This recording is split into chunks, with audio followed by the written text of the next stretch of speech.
काका, अरे देखो ना लोटना के घरवा काहे लोग वारुता हो। जानता रबिया लोटना के मौसी के चोर लेके चल गई। अरे हाँ ई रोज हमहू न्यूज देखो तानी कि दिल्ली में बड़ी मेहरारू के उठावता रे सो। हाँ चलो चलो देखल जाओ। एक बार चले के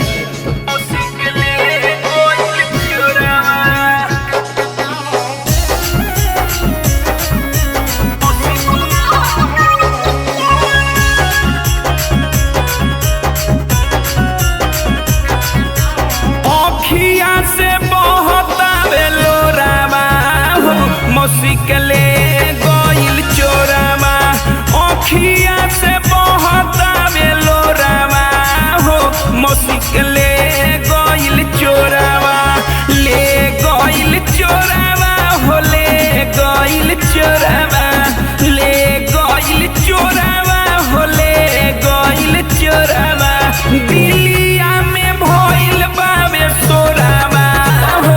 मौसिकले चोरावा दिलिया में भइल बावे सोरावा हो।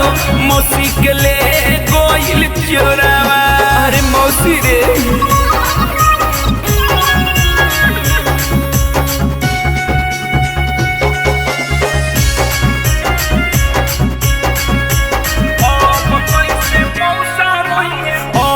कैसे मौसा रही है मौसी के बिना जो हस सगरी उलऊ कस कहीना।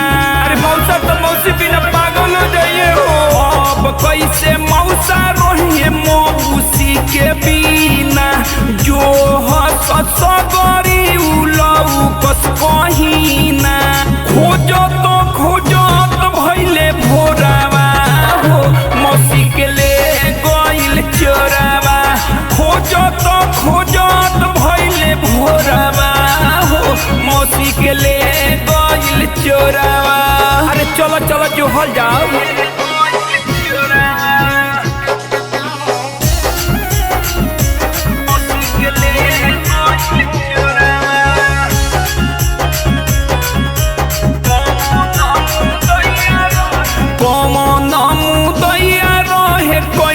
नहीं दाया मौसी बिना मौसा के कुहू को तकाया। ई कौन के चाल बाहो कौन मुदैया रहे कोई लसना दाया। मौसी बिना मौसा के कुहू को तकाया। छाती पीटे नीतीश जोहरी लावा हो। मौसी के ले गोइल चोरावा। छाती पीटे नीतीश जोहरी लावा हो।